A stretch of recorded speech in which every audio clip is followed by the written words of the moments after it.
Mr. Chair, clarification, Mr. Chair. Yes. Please, gusto nilang gawin yung trabaho nila. Na makakuha sila ng search warrant. Kasalanan ba nila na yung judge ang mag-issue ng search warrant? Now, if there is a jurisprudence from the Supreme Court, bakit nag-issue ang judge? Hindi, yun na nga eh. Okay guys, pakinggan na naman natin tong katanungan ni Congressman Paduano, no? Kung ano naman tong mapapakulong niya. See guys. Ano po yung paragraph 17 of your affidavit? Paragraph 17 po. Page 3. Paragraph 17. Now, you mentioned about the conversation between General Bato and Espilido. Gamit ang cellphone niya para tanungin siya tungkol sa CCTV footage ng Zilan Hotel sa Albuera, Leyte. Do you have direct knowledge or any knowledge about this CCTV footage? Sa panahon na yon meron kasi kasama ako ng daddy ko na nag-abot ng pera kay Sir Marcos. So yung CCTV na to, na footage, is all about the footage that was taken in that hotel. Pala nag-abot ng pira, no? Tatay niya. Tatay niya pala nag-abot ng pira, no? Grabe. When you give the money to Colonel Marcos. I'm not the one who give the money, but ang papa ko ang nagbigay, nag-on hand sa kanya. Okay. And Mr. Chairman, just to put on record that we need to again invite Colonel Espinido with regards to this CCTV footage doon sa Celan Hotel in which the allegation of Kerwin Espinosa is with regards to the money being handed to Colonel Marcos from his father. Tama? Yes po, Okay. Mr. Chair. Okay, now, Mr. Chairman, can we request the COMSEC to invite in the next hearing Colonel Espinido?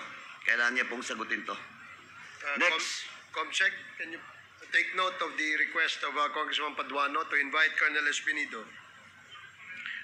Next, dun po sa page 3, paragraph 16 to 20. This is all about the conversation between you, between Bato de la Rosa and Espinido, and at the same time, yung pag-uusap nyo ni former General Bato de la Rosa, now Senator Bato de la Rosa, you mentioned that during that conversation, your mother is present. Can you confirm it? Yes po, nandun po yung mama ko. Naririnig At ba ng... hindi lang po ang mama ko, pati yung kapatid ko na isa. Who is the name of your brother, sister? Sister. Sister? Is that Mariel Espinosa. Maria Espinosa? Salepa Eslabon Espinosa. Naririnig po ba nila yung pinag-uusapan? Opo. Sigurado ka? Sigurado ako kasi nasa dito ako halimbawa, dito ako nakapwesto.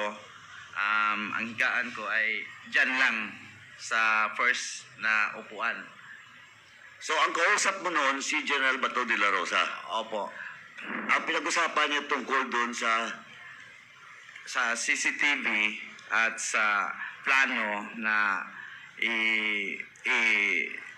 idawit ang pangalan ni Peter Lim at ni Laila de Lima at yung kay Dayan na i-align yung mga date at lugar na babanggitin sa Senado. Grabe, no? Pati yung pangalan pala ni Dilima, na? Kaya pala din nakulong si Dilima sa wala oras, eh. saan niya yung kapatid mo at saka nanay mo? Nasa probinsya po, Mr. Chair. Sa Albuera? Sa Albuera. Sa bahay niyo? Opo, Mr. Chair. Mr. Chairman, with that, may we request that we invite in the next hearing the mother of Kerwin Espinosa and his sister. No, that was so that it will be confirmed and corroborated the statement being made by Kerwin Espinosa in his affidavit. So move, Mr. Chairman. Comsec, please invite the mother and the sister of Kerwin Espinosa in our next scheduled committee hearing on the subject of extrajudicial killings. And Mr. Chairman, can we request, since General Torre, the head of the CIDG in the whole country, can we request General Torre to secure the safety of the name mentioned, the mother and the sister of Kerwin Espinosa?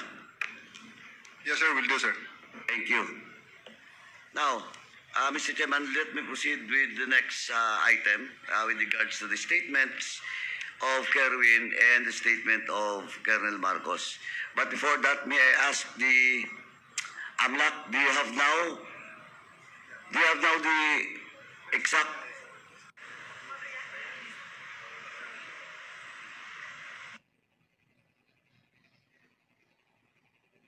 before AMLAC, Mr. Chair, to answer, when Congressman Kong asked the CHR with regards to complaints and complaints on extrajudicial killing, on the records, he mentioned about police officers involved. And Congressman Kong requested for the figures. But let me amend such, or a rejoinder on that. Can we request not only the figure, can we request the list of all the PNP officers in that complaint, no? And the circumstances. And that includes the dates. The dates, the cases, the incident or accident happened with regards to AGK. Honorable Chair, yes, the Commission on Human Rights will comply with the request of the Honorable Committee. Can you submit it before the next hearing? Yes, Your Honor, we will comply, Your Honor. Thank you. Thank you, Your Honor. Now, AMLAC, with regards to the 5.1 billion freeze order by AMLAC been mentioned by Colonel Marcos, is it correct? Your Honor, at present, there is a civil forfeiture case which is ongoing against Mr. Kerwin Espinosa, and properties which are frozen at present. For the peso account, it's amounting to 1,235,439.90 centavos. And there is also a US dollar account in the amount of $502.33. Also, there are 11 real properties. This include a one residential lot worth 336,000 pesos. Another is one fishing ship, 17 motor vehicles, 4 motorcycles, 4 firearms, and 2 watercrafts. The asset preservation order on these properties were issued on the 31st of July 2017. So there is no 5 billion, Your Honor, that was frozen by the AMLAC. That might have been sourced from news articles. Colonel Marcos, can you comment on that? Yes, Mr. Chair. Actually, kanina lumapit po ako sa taga-AMLA, sir. Pre-provide ko sa kanya yung documents na pre-provide din sa akin nung dalawang attorney ng taga-AMLA. Yung scheme. Yes, sandali po. Yung documents coming from the AMLAC, Yes. dalawang attorney. Is it official and authenticated? hindi naman po, sir. O hindi dapat. So you should not mention in this committee those documents if it's not official. Pati po yung Kaya, sandali. Yes, sir. Sama na. You should not use it in your statement, those documents that is not official. Yes, And who is that two attorneys from AMLAC? pinipilit ko pong i-recall. Now you don't recall. Yung Now you can't recall. Can you recall it or not? Nandun po sa isang cellphone ko, sir. Sa isang cellphone ko na hindi ko na ginamit. At saka Yari na. Yari na. Mamaya, contempt na naman ito no? provide po ako ng cheque na nandoon po yung corporation. Blue. Sandali. Opo. Sandali. Dahan-dahan mo na. I'm just asking you about that 5.1 billion. And you tell this committee that your source is the two attorney or lawyer from the AMLAC. Now, I told you that is not an official document. Correct? It could be, hindi ba siya authenticated, sir? Oh, that's why you cannot use it. Dandahan ka po. Dito sa committee nito. Second, you cannot even remember the two lawyers from AMLAC. Pardon, sir? Hindi mo na matandaan yung dalawang abogado. Pili ko nire-recall, pero sigurado ako, sir, nandun sa isang cellphone ko po yung pangalan. How did you get that information? You talked to them? Personally? We were ongoing, sir, with the financial... Sandali, you talked to them, yes or no? Personally? Personally, sir. So you cannot remember the names? You talked to them personally, but you cannot remember the names? Even surname or family name? I just want to warn you, because we will produce the two lawyers. If you cannot name it in today's hearing, I will cite you in contempt for lying. Just want to warn you. Huwag mo kaming burahin dito, Colonel Marcos. Are you still with the CIDG? Yes po, sir. Oh, General Toro, yung tao mo is telling a lie. He is lying in front of this committee. So you can name the two lawyers? As you have mentioned, you talked to them personally. But now you cannot mention the name.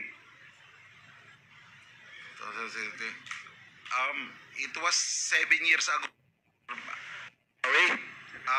Yung pangalan nila, sir, at saka yung cellphone number, nandun po sa isang cellphone ko, sir. No, I'm not asking about the cell phone number. Bali po, I'm asking about the names because if you have... Is the two lawyers assigned in the central office? sir, Naka-assign ba po yung dalawang lawyers sa central office ng AMLA? possible, sir. But possible. You're a CIDG intelligence officer and you never checked the background of the two lawyers you mentioned? Actually, And that is the source of your 5.1 billion telling in this committee? Actually, sir, these two lawyers conducted seminar on all CIDG personnel and regional When was that? Ito, lumalabling tayo. 2016, Saan sir. yung seminar na yan? It was 2016, sir. Training kami pertaining to money laundering. Saan yan? Dito, sir, sa Manila, lahat ng RC. Saan sa Manila? Isang hotel, sir. Saan hotel? Hindi mo na naman matandaan yung hotel. Actually, the training, sir, is mandatory for regional. Hindi nga, I'm asking about the hotel. You cannot mention the name. Now you're telling us that there is a seminar in that hotel. And what is that hotel? Because we have to check that hotel. If indeed there's a seminar on that day. I'll try to recall, sir. Doon ko po nakilala yung dalawang lawyer. Imposible na hindi mo alam yung hotel, no? Kasi so pag ano yan, dyan kayo magkita-kita o ganitong hotel. O, di ba? Ano ka ba, Colonel, ano? Eto, Colonel Marcos, ha? Eto, I just want to warn you. Mr. Chair, Eto, this is your first offense of lying. Mr. Chair, Yes. with the indulgence of the Honorable Paduano, With the indulgence of Congressman one Paduano. question. Yes, Congressman Nakop, you're recognized. Colonel Marcos, yung information regarding yung 5 billion ba, was it voluntarily given you or did you ask for it? It was voluntarily given to me, sir. Then Because it is mandatory that you recall the names of the two AMLAC. Because that is not appropriate. yes, sir, I will give, sir, the two names, sir. Kami nga, hindi nga namin basta-basta makuha yung kung walang predicate crime eh. I will provide the two names, sir. Yes, provide. Patay. Grabe, no? Nakuha nila yung ano ng AMLAC. Sa, ano? Otherwise, I will agree with the Honorable Paduano that you should be cited in contempt. Kasi sinagot mo yung katanungan ni Honorable Rodriguez Gutierrez kanina. Patay. Yes. Sir, Ikaw ang nag-volunteer nun na yung kwan ni Mr. Espinosa, Ang transaction is worth 5 billion. Can I explain a little, sir? Nung binigay po sa akin yung Hindi, information, hindi kita tinatanong. Ang tinanong ko lang sa iyo is, did you ask for the details or binolunteer ng AMLAC?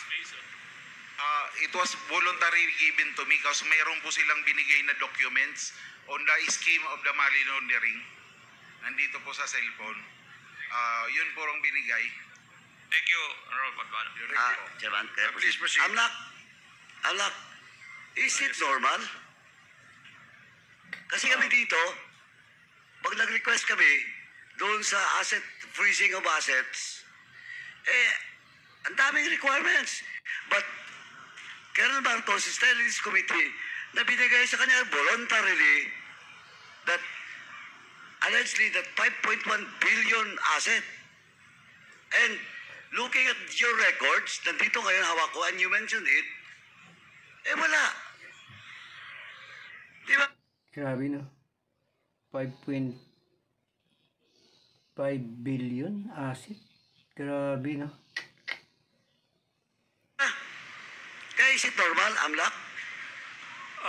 Your Honor, for the meeting that Colonel Marcos mentioned, well, it's usual occurrence for us to have coordination meetings with our counterparts, Your Honor.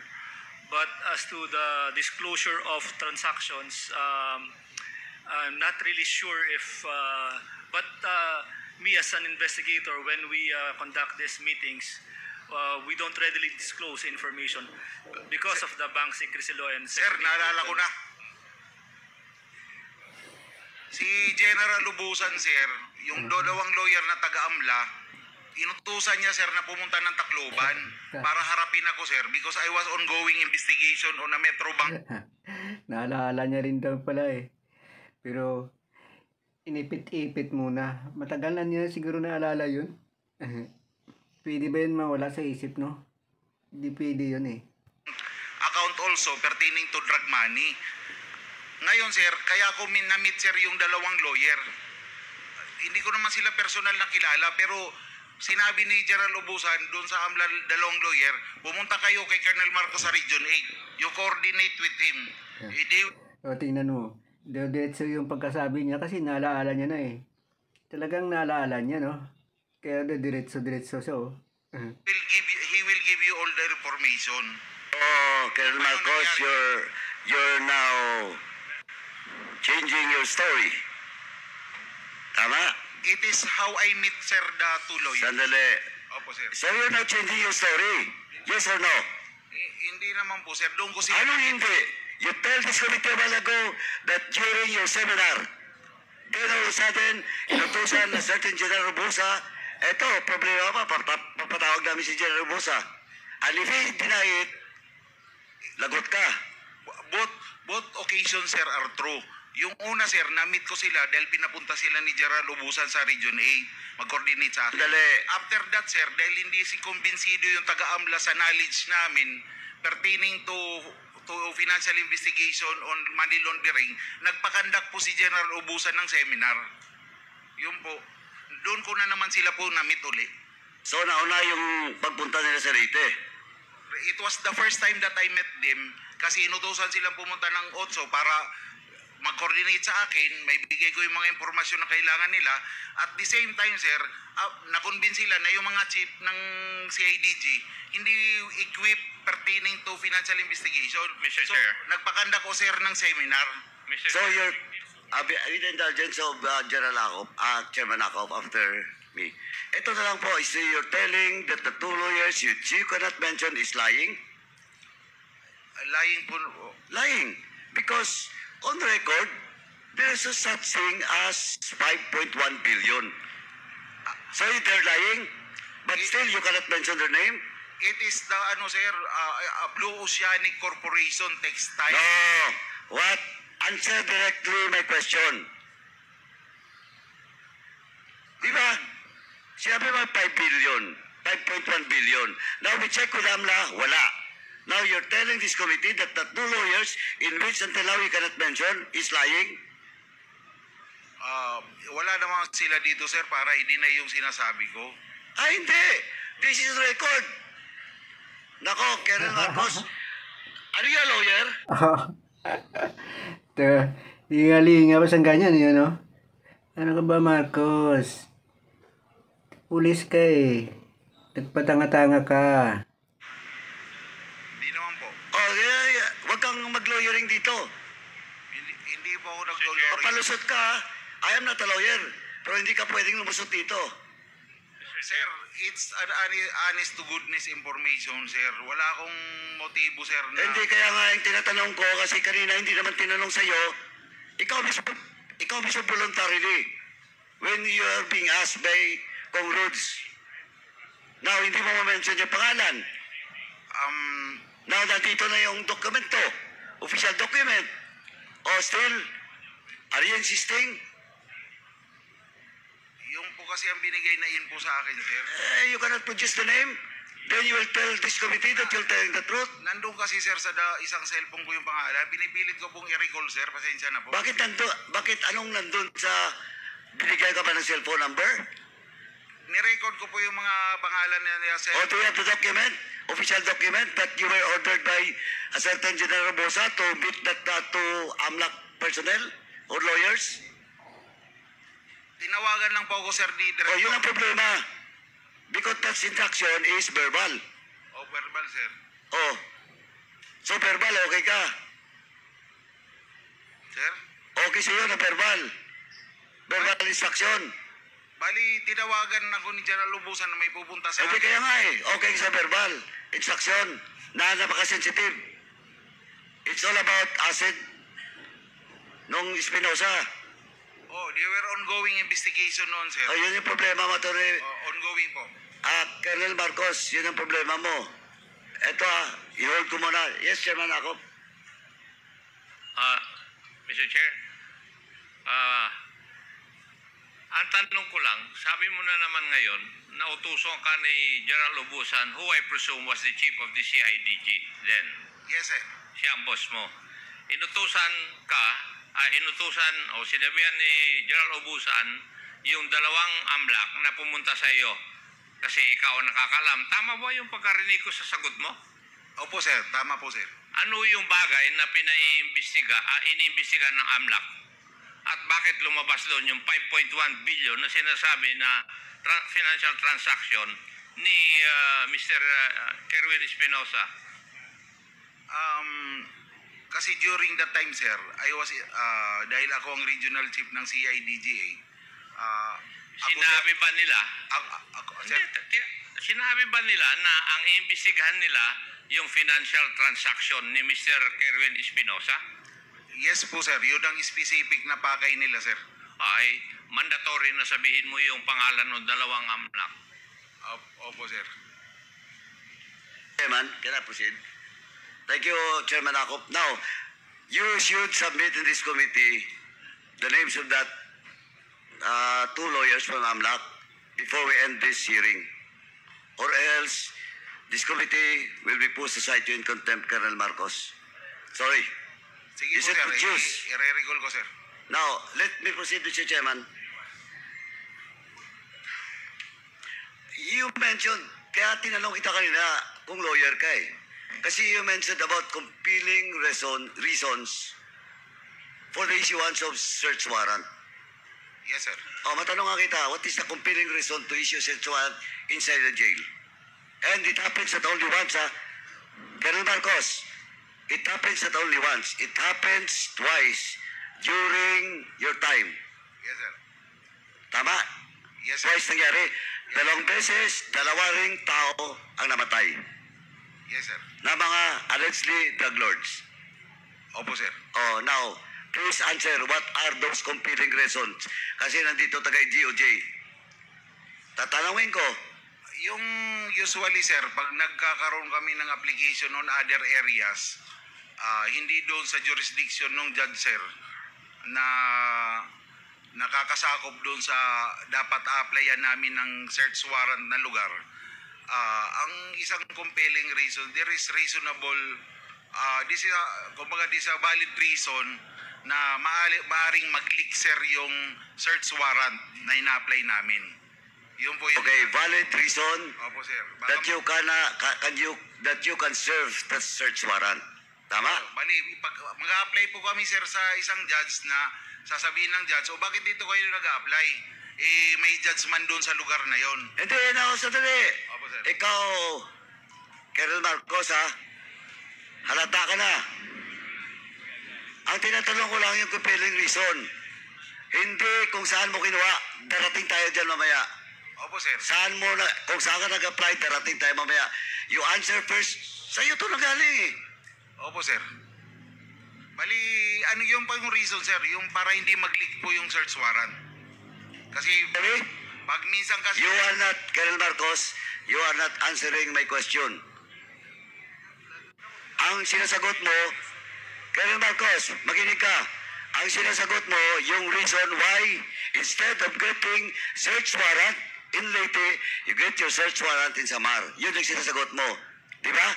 Opo, sir. Mali. Ang tanong ko, what is the compelling reason to issue a search warrant in a government facility, and in this case, a jail under the Bureau of Jail Management and Penology. What is that compelling reason?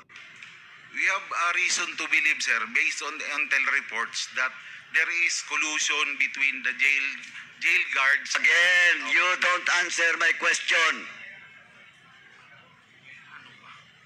Ang tinatanong ko, hindi kung saan ka kumuha ng search warrant. Ang tinatanong ko, yung sinasabi mong compelling reason to issue a search warrant inside a government facility, and in this case, sa jail, under the supervision of the BGMP. O anong compelling reason? May intel report nga kami, sir, na yung mga jail guards is medyo kumbaga patong na, sir, doon sa operation. Dali. Again ha, yung tinasagot mo sa akin, application of search warrant, pupunta rin tayo doon mamaya. Ang tinatanong ko lang, ano yung sinasabi mong compelling reason for you to ask for search warrant, and the court will issue a search warrant indeed in a government facility, and in this case, jail under the BGMP. Ikaw nagsabi. Because there is a criminal act going on, sir, inside the jail. Kumbaga, merong... Criminal act? Oh, parang may... Okay, mamaya puntahan natin. DOJ. Nandito yung DOJ? Criminal act ha? Tandaan mo ha, Colonel Marcos, pag nagkamali ka dito, na nagsisinungaling ka, baka baguhin mo na, I will cite you in contempt. DOJ, did you get the question that I raised to Colonel Marcos na defensive siya, umiiwas siya, nasagutin? O what is that compelling reason daw? Is there a compelling reason to issue search warrant in the jail? Mr. Chair, regarding that particular case, Mr. Chair, there's already an en banc decision by the court, the Supreme Court, saying that there is no compelling reason for the issuance or for the issuance of the warrant. I mean, there's no compelling reason for the application of a search warrant in a jail facility, Mr. Chair. That is a jurisprudence. Yes, Mr. Chair. Oh, Colonel Marcos, eto, hindi ako lawyer, pero ganun din pagkaintindi ko. Eto, DOJ na yung sasabi. Oh, do you have to contest the opinion of the legal minds from DOJ? Hindi po, sir. Oh, better not talk. Kasi yun lang tanong ko eh. Now, next. Ito establish. Okay, kasi under the jail management, may upland galugad dyan eh. Di ba? That is the standard operating procedure of the BGMP if indeed there is an information that that jail, particular jail, may illegal na nangyayari sa loob. Oh, you know. I agree, sir. Oh, so you now agree that you cannot supposedly use it that apply a search warrant. That is the opinion of the DOJ. Actually, sir, yung operation na yun, hindi naman talaga papayag na papasok sa isang decision. Sandali, punta natin mamaya yun. Ang tinatanong ko lang muna dito. Hindi na sa papayag kasi nandyan na siya sa hearing, no? Nahuling-huli na sila, no? Tede. So, I just want to establish that you should not apply a search warrant in a jail. That is now a jurisprudence. Yes, sir. Okay, let me proceed. Ito tatlong case. Now, in the case of Egay Alvarez, isabihin ko na sa'yo para baka mamaya, Egay Alvarez happens August 11. After, the day before Paranaque case of Bantag happens. And 2 days after, August 13, the case that 3 Chinese national was killed inside the Picol. The first, kung baga, babalikan ko yon mamaya pag nandito si Garma. The first, at saka si Leonardo, the first incident na may impact doon sa war on drugs is the case happened in your area. And that is the case of Egay Alvarez, happens to be a detainee at the time, and allegedly a drug lord, and he was killed inside his jail because of your search warrant. Tama? Yes, sir. Okay, now, first question. Sino ang judge na nag-issue ng search warrant? In the case, sir, of Abuyog Penal Colony, ang nag-issue po is si Judge Janet Cabaluna po, sir. Si Janet Cabaluna. Opo, sir. And she was also the judge that you applied first for Mayor Espinosa. Hindi po, sir. Ibang judge naman po, sir. Bali si Judge Tarcelo Sabari naman kay Espinosa, sir. Pero taga Samar yun. Samar po na ano. Samar din yung isa. Yung Cabaluna. Hindi, nalimutan ko na, sir, kung kasi hindi po akong applicant. Hindi ko nga makalimutan eh. Si Major Laraga po ang applicant, sir. But yeah, Yan na naman. Nakalimutan na naman niya. Sige. Kalimutan. Journalize under you.